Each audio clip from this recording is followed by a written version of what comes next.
All right, so this is Sir Green and his adventure with the witches. We open on this fantasy landscape, and we descend into the forest, where along comes the brave knight Sir Green, marching along. He stops to say, "Keep up, Quincy!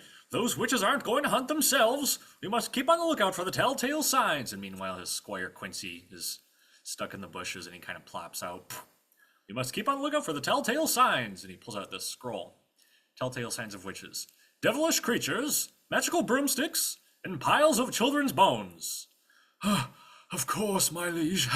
And Quincy's all beat up and he's covered with sticks and leaves and shit. "But we've been out here for hours. Shouldn't we stop and seek shelter for the night?" "An excellent idea, my boy. You start looking for firewood. I'll go investigate that cozy-looking cottage over there." "Aye, sire." And he starts picking up these sticks. He's like, "What? Cozy-looking cottage?" And he sees that Sir Green is marching off to this awesome, cool, cozy cottage. Sir Green, do. Out of my way! So the squire blasts past. He's knocking on the door. Open up, please, we've been locked out here for ages. Oh, please, help. And as he's banging on the cottage, it's vibrating the entire building, and it's knocking loose this gargoyle on the roof that, oh, please, lands on this loose floorboard and sends him flying.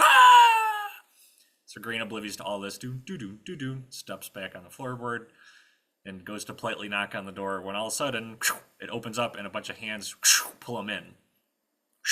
And he's shoved in front of this table and surrounded by these three women. My sisters, look what we have here. Ooh, a big strong knight. Oh, how handsome. He must be starving. And there's this big feast in front of him. We pull out to see all this food in front of him and he goes, "Huzzah!" Meanwhile, the squire lands missing the haystack. This goat comes over, yanks his hair off, starts chewing on it. When off screen we hear, and the squire is like, "Master?" He hears witch's laughter. "What was that?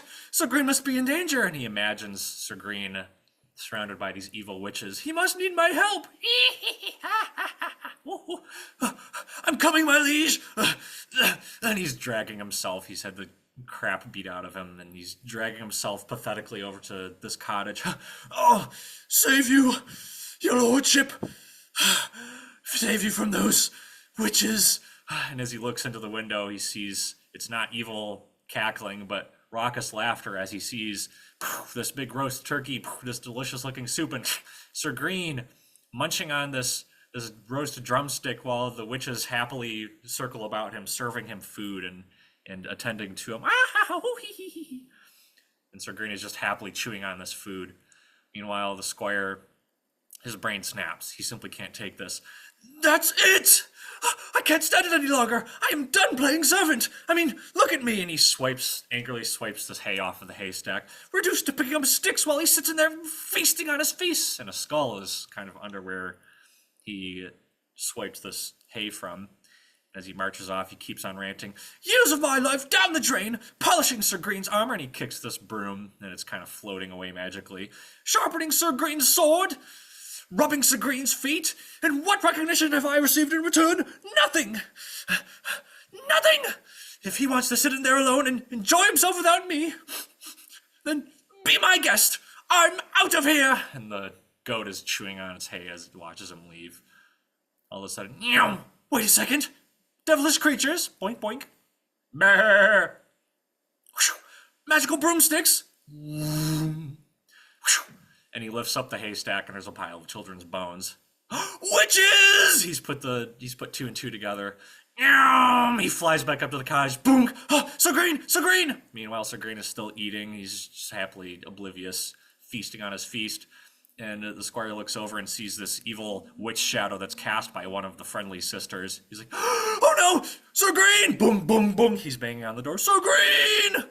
And the banging of boom, boom, boom is being masked by chop, chop, chop of the witches cutting vegetables. He's like, "Oh, this is terrible! I've got to get in there!" And he races off. Meanwhile, chop, chop, chop, the witches are finishing chopping up the vegetables. And in the background, Sir Green is saying, "I say, this is just the thing I needed.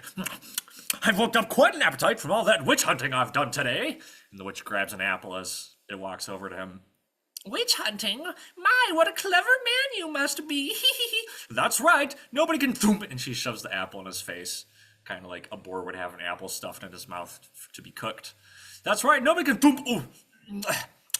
Nobody can spot a witch like me. Which reminds me, have you fine ladies seen any witches around here recently? Witches? Goodness, no. And one of the other women walks up, kind of grinding some spice in a mortar and pestle. But we can't find any of those battle witches on an empty stomach now, can we? And another one kind of shoves another plate under him. He's like, well, I do suppose you're quite right. A knight must maintain his strength after all. And he's distracted by the delicious food in front of him. The other witch sprinkles the spices on top of him, seasoning him to be prepared to cook. Meanwhile, the squire runs to the front door, is knocking on. It's not opening. And he kind of is yanking on the handle. And the goat comes up behind him and takes a chunk out of his butt. Ah! And he screams and jumps upward in pain. And finally, Sir Green actually hears it. Ah! Oh, what was that?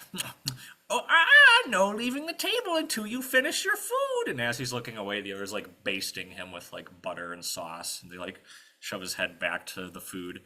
And meanwhile, we pan out to this other witch who's sharpening knives. And she says, that's right.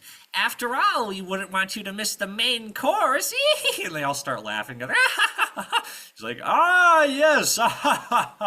Doesn't quite know what they're laughing about, but he keeps laughing anyways. The squire lands on the ground once again, rubs his butt. There's another entrance. Boom, boom, boom. Oh, it's hopeless. This one isn't opening either. He kind of falls back hopelessly. It was actually a pull to open. He throws the door open, and inside sees this dude sitting in a boiling cauldron. He's like, what's up? Oh crap. I better get out of here. And he backs up into the shadow of these three figures behind him. Looky here, sisters. More meat for our stew! And as the witches lean in, they reveal their true forms, which isn't these beautiful, nice young ladies, but these evil, disgusting-looking witches. And the squire screams, ah! And Sir Green pokes his head at the word stew? And he looks over. There you are, Quincy. How's that firewood coming along? That's where we end it.